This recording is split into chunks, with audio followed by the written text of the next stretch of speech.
চিনে না লোকে সুনাম ধন্য ছিল যে, কতই নওজোয়ান গেছে মাটিতে মিশে, ধরা মন লাগানোর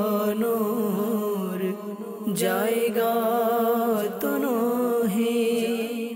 আলহামদুলিল্লাহি রাব্বিল আলামিন ওয়াসসালাতু ওয়াসসালামু আলা সাইয়্যিদিল মুরসালিন আম্মা বা'দ ফাআউযু বিল্লাহি মিনাশ শাইতানির রাজীম বিসমিল্লাহির রহমানির রহিম। আসসালাতু ওয়াসসালামু আলাইকা ইয়া রাসূলুল্লাহ ওয়া আলা আলিকা ওয়া আসহাবিকা ইয়া হাবিবাল্লাহ। আসসালাতু ওয়াসসালামু আলাইকা ইয়া নবিয়াল্লাহ ওয়া আলা আলিকা ওয়া আসহাবিকা ইয়া নূরাল্লাহ।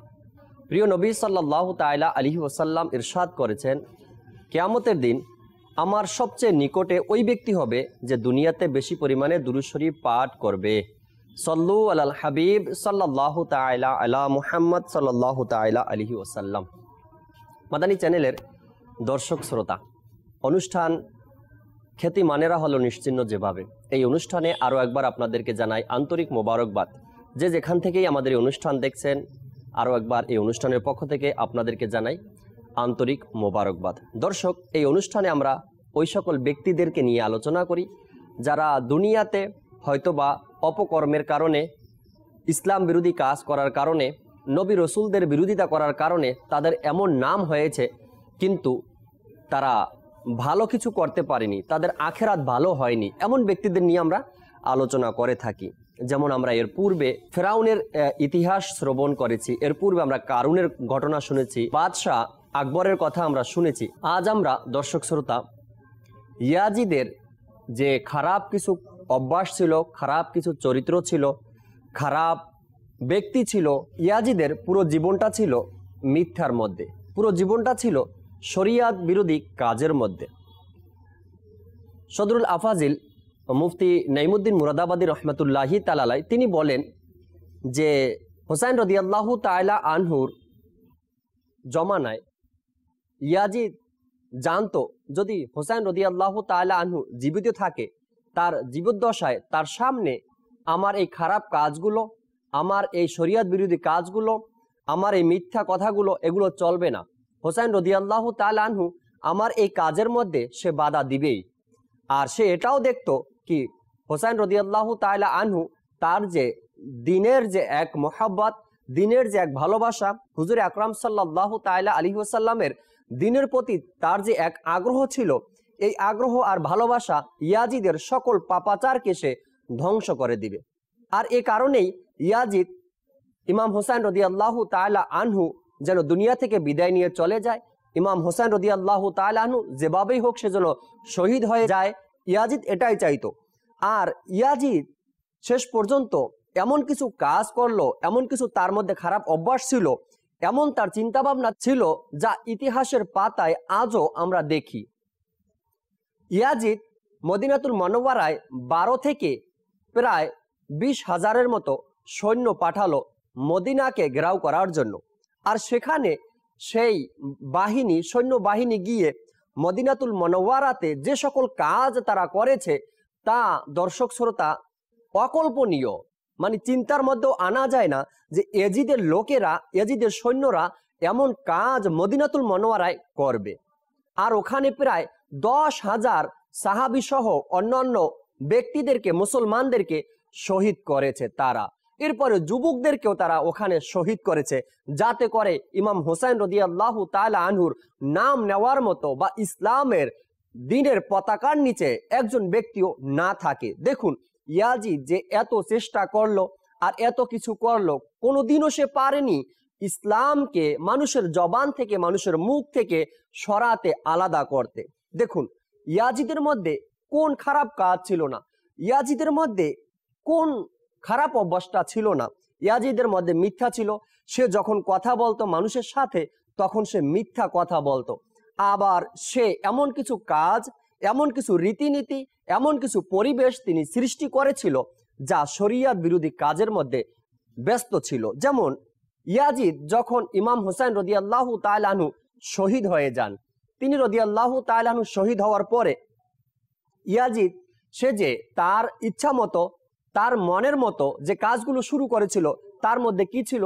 ভাই বোনের বিয়ে সে বৈধ করে দিয়েছে, অথচ শরীয়ত এটাকে কখনোই মেনে নিবে না, ভাই বোনের সাথে বিবাহ। আবার ইয়াজিদ কি করলো? মদ পান করা অনুমতি দিয়ে দিল, ওপেন সরাসরি মদ পান করত মানুষ তার জমানায়, ইয়াজিদের জমানায়। আর শরীয়ত কখনো এটাকে মেনে নিবে না, কেননা সকল গুনাহের মূল বলা হয়েছে মদ পান করা। নেশাখোর ব্যক্তিকে সকল প্রকারের গুনাহ তার দ্বারা হওয়া সম্ভব যে ব্যক্তি মদ পান করে। আর ইসলাম এটাকে সাপোর্ট করে না, ইসলাম এটাকে মানে না যে কোনো ব্যক্তি মদ পান করুক। ইসলাম এটাকে হারাম বলা হয়েছে। আল্লাহ তাবারক ওয়া তাআলা কোরআনুল কারীমের মধ্যে মদ পানের ব্যাপারে অনেকবার নিষেধাজ্ঞা করেছেন। কিন্তু ইয়াজিদ যখন সে ক্ষমতা হাতে নিল, দেখুন তার মধ্যে এমন চিন্তা ভাবনা ছিল যে ইসলামের মধ্যে যে সকল সঠিক দিকগুলো রয়েছে, ইসলামের মধ্যে যে সকল আইন কানুন রয়েছে, এগুলো সে তছনছ করে দিবে, আর সে তার নিজের মন মতো কিছু আইন চালু করবে। এই যে মদ পান করার কথা বললাম, সে নিজেটা চালু করেছে। এর পূর্বে হুজুর আকরাম সাল্লাল্লাহু তাআলা আলাইহি ওয়াসাল্লাম এবং ইমাম হোসেন রাদিয়াল্লাহু তাআলা আনহু তারা এই মদ পানকে হারাম ঘোষণা দিয়েছেন আর পান করা থেকে মানুষকে বিরত রাখার জন্য বলেছেন। আর ইয়াজিদ কি করলো? সে নিজের যখন দায়িত্ব চলে আসলো, নিজের যখন ক্ষমতা চলে আসলো, সে যখন রাজত্ব হাতে নিল, তখন এই মদ পান করাকে সহজ করে দিল। দেখুন ইয়াজিদের মধ্যে আরেকটি খারাপ দিক যেটা ছিল, ইয়াজিদ ছিল দুনিয়া লুবি। দুনিয়া লুবি কেমন ছিল? সে চাইতো যে দুনিয়ার যত মানুষ আছে সবাই যেন আমার কথা শুনে, সবাই যেন আমাকে মানে, সবাই যেন আমাকে একটু সম্মান করে, সবাই যেন একটু আমাকে ভয় করে। ইয়াজিদের মধ্যে এই দুনিয়ার ভালোবাসা কাজ করত, সম্পদের কাজ করত।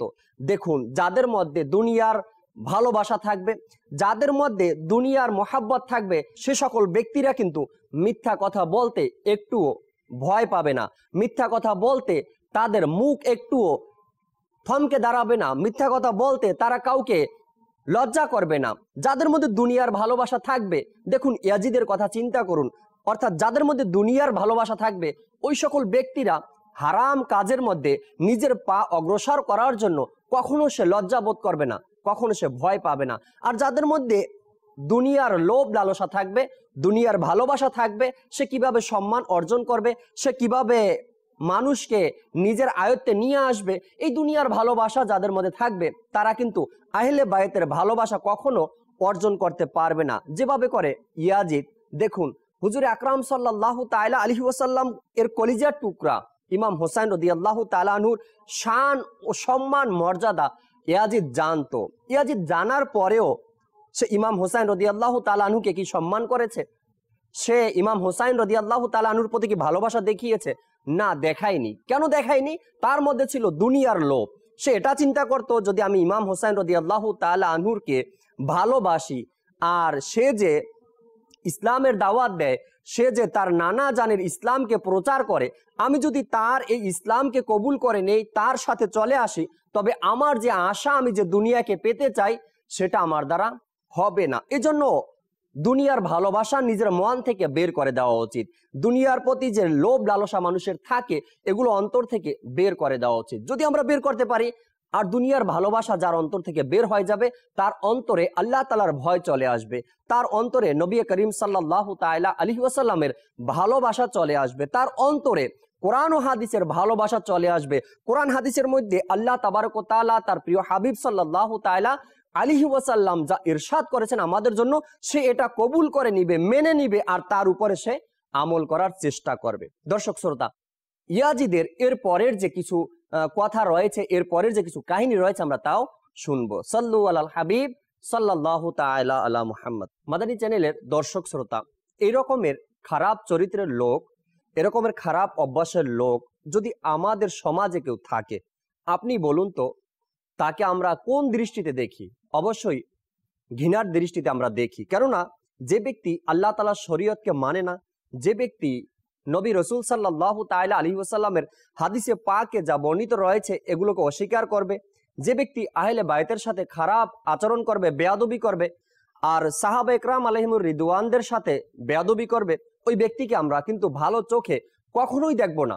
হয়তো সে অনেক বড় হতে পারে টাকার দিক থেকে, বুদ্ধির দিক থেকে, কিন্তু সে তো বুদ্ধিমান নয়, সে তো অনেক বড় বোকা। যে ব্যক্তি সাহাবা ইকরাম আর আহলে বায়াতের সাথে বেয়াদবি করে তাকে কখনো তো আমরা বুদ্ধিমান বলতে পারি না, তাকে তো বোকাই বলতে হবে। আর এই বোকা ব্যক্তিকে আমরা কখনো নিজের দৃষ্টিতে ভালো দেখব না, এই কারণে যে ইনি আহলে বায়াত আর সাহাবা ইকরাম আলাইহিমুর রিদওয়ানদের সাথে খারাপ ব্যবহার করেছে আর খারাপ আচরণ তাদের প্রতি করেছে। এখন দেখুন ইয়াজিদের ব্যাপারটা। ইয়াজিদ কিন্তু এমন লম্পট ছিল, এমন দুর্চরিত্র ছিল এর, এমন মিথ্যাবাদী সে ছিল। একে তো সাহাবা ইকরাম আলাইহিমুর রিদওয়ানদের সাথে এত খারাপ আচরণ সে করেছে যে কিতাবের মধ্যে পাওয়া যায় ইয়াজিদ সাহাবা ইকরাম আলাইহিমুর রিদওয়ানদের প্রতি খারাপ ধারণা রাখতো।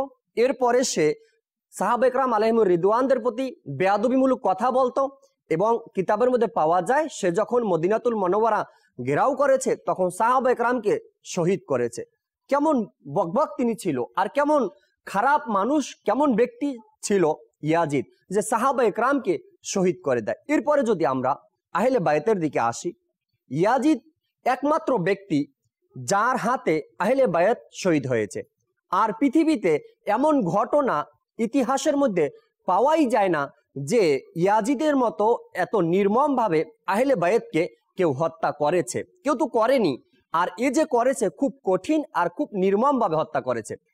হুসাইন রাদিয়াল্লাহু তাআলা আনহু, যিনি নবী করিম সাল্লাল্লাহু তাআলা আলাইহি ওয়াসাল্লামের কলিজার টুকরা ছিলেন, আর নবী করিম সাল্লাল্লাহু তাআলা আলাইহি ওয়াসাল্লামের সাদকায় পৃথিবীর সকল মানুষ সকল নিয়ামত পেয়েছে।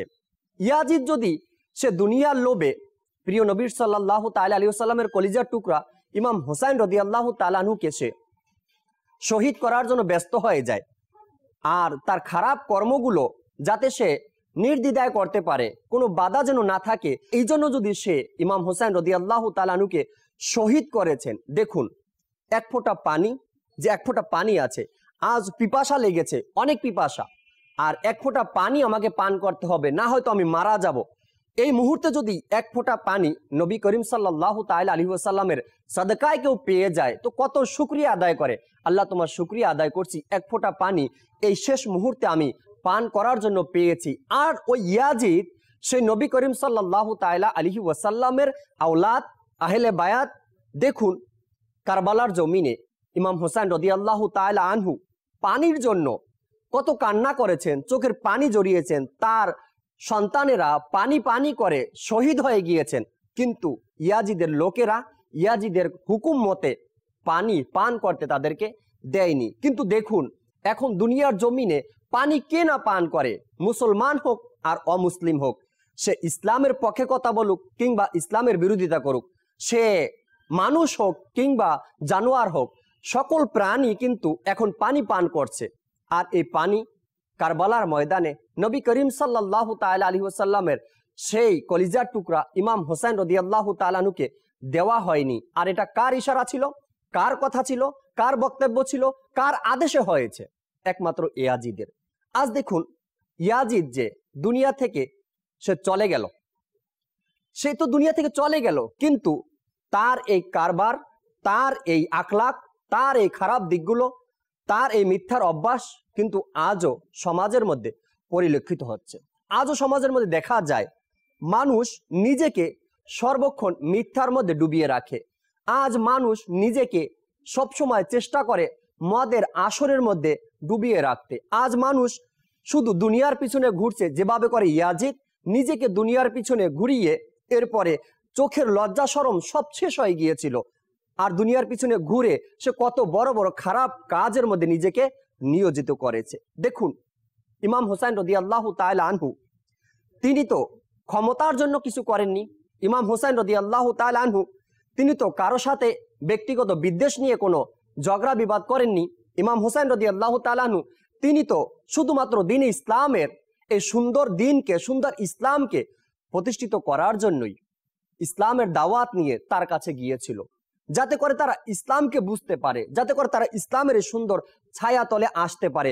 ইসলাম যে আমাদেরকে সুন্দর শরীয়তের আইন দিয়েছেন, ইসলাম যে আমাদেরকে পথ দেখার, পথ চলার এক সুন্দর রাস্তা দেখিয়েছেন, যাতে করে ওই সকল ব্যক্তিরাও ইসলামের ছায়া তলে আসতে পারেন, এই জন্য কিন্তু তিনি দাওয়াত নিয়ে গিয়েছিলেন। কিন্তু দেখুন ক্ষমতা আর দুনিয়ার লোভ তাকে এমন নর পশু বানিয়ে দিয়েছে, শেষ পর্যন্ত ইমাম হোসাইন রাদিয়াল্লাহু তাআলা আনহুকে তারা শহীদ করেছে। সাল্লু আলাল হাবিব সাল্লাল্লাহু তাআলা আলা মুহাম্মদ সাল্লাল্লাহু তাআলা আলাইহি ওয়াসাল্লাম।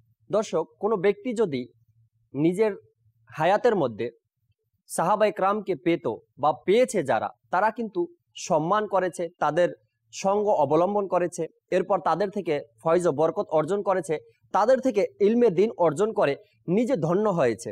আবার কোনো ব্যক্তি যদি রসুল করিম সাল্লাল্লাহু তাআলা আলাইহি ওয়াসাল্লামের বংশধর থেকে কাউকে নিজের জীবনে বা নিজের হায়াতের মধ্যে পেয়েছে, তার কাছে গিয়ে বসা, তার থেকে রসুল করিম সাল্লাল্লাহু তাআলা আলাইহি ওয়াসাল্লামের কিছু হাদিসে মোবারকা শ্রবণ করা, ইলমে দ্বীন অর্জন করে তারপরে নিজেকে সৌভাগ্যবান করেছেন। ইয়াজিদও কিন্তু আহলে বায়াতদেরকেও তিনি পেয়েছিল, কিন্তু তার সেই সৌভাগ্য অর্জন হয়নি যে সে সাহাবায়ে কেরাম আলাইহিমুর রিদওয়ান থেকে নবী করিম সাল্লাল্লাহু তাআলা আলাইহি ওয়াসাল্লামের দেওয়া কিছু হাদিসে পাক, কিছু শরীয়তের জ্ঞান অর্জন করবে, সেই সৌভাগ্য কিন্তু ইয়াজিদের হয়নি।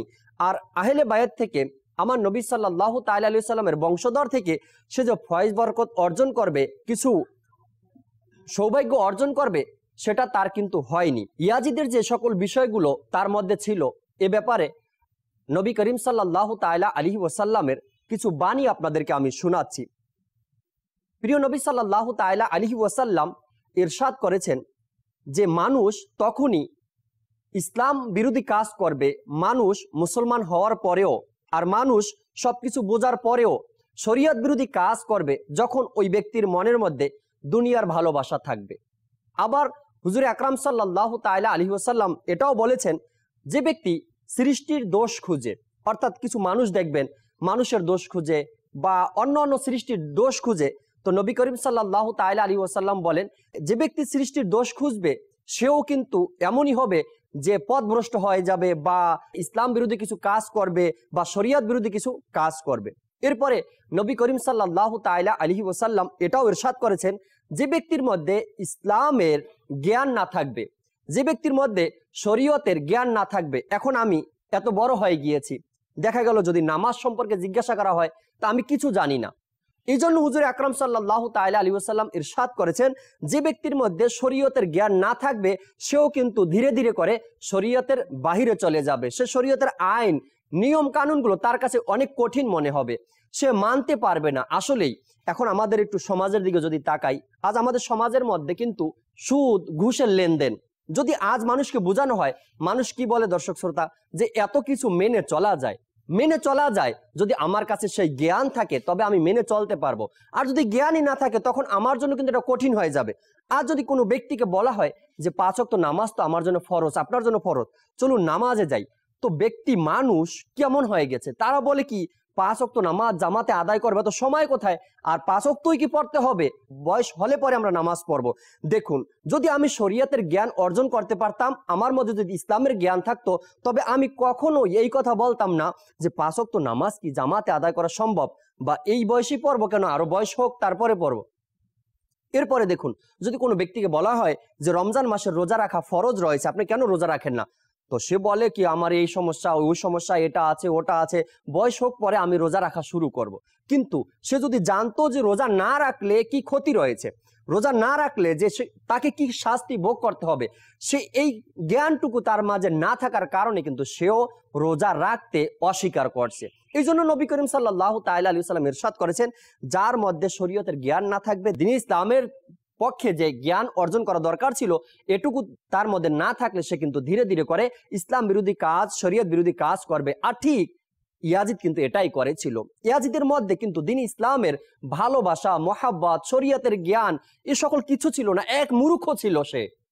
মূর্খ কেমন ছিল দেখুন, এতই মূর্খ ছিল যে হুজুর আকরাম সাল্লাল্লাহু তাআলা আলাইহি সাল্লামের আহলে বায়তের প্রতি তার অস্ত্র তুলতে বা শহীদ করতে কোনো লজ্জা বোধ হলো না তার, কখনো শরম হলো না তার, সে এমন কাজ সে করেছে। তো দর্শক, আমাদেরকে ইয়াজিদের জীবনী থেকে, ইয়াজিদের ঘটনা থেকে শিক্ষা গ্রহণ করা উচিত, যেন আমরা এই ভুলের মধ্যে পড়ে না থাকি। আমি নিজে দ্বীন ইসলামের জ্ঞান অর্জন করি, শরীয়ত আমাদেরকে যেভাবে হুকুম দিয়েছে সেভাবে চলি, আর নিজের সন্তানদেরকেও আমরা এই পথে পরিচালিত করার চেষ্টা করি। না হয়তো আমি তো এভাবে চলে গেলাম, আমার সন্তানও কিন্তু এই ভুলের মধ্যে সে থেকে যাবে, আর এই ভুলের মধ্যে যখন সে থাকবে তখন তার থেকেও এমন কিছু ভুল হয়ে যাবে। তো আল্লাহ তাবারক ওয়া তাআলা আমাদেরকে যেন আমরা সঠিক পথে চলতে পারি, সঠিক পথে চলে যেন নিজের আখেরাতকে সুন্দর করতে পারি, আর ইয়াজিদ মার্কা যে সকল লোক আছে তাদের থেকেও যেন আমরা বাঁচতে পারি। আল্লাহ তাআলা সে তৌফিক আমাদেরকে দান করুক। দর্শক, ইনশাআল্লাহ তাআলা ইয়াজিদের আরো কিছু খারাপ দিক, আরো কিছু খারাপ কাজ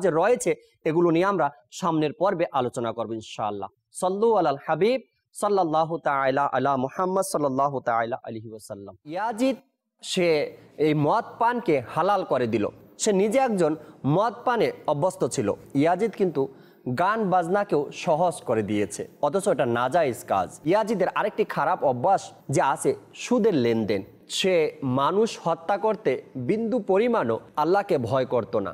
জামাত সহকারে একাগ্রতার সাথে নামাজ আদায় করা আস্তে আস্তে ইয়াজিদের জমানায়, ইয়াজিদের শাসন আমলে বন্ধ হয়ে গিয়েছে। চিনে না লোকে সুনাম ধন্য ছিল যে, কতই নওজোয়ান গেছে মাটিতে মিশে, ধরা মন লাগানোর জায়গা তো নহে।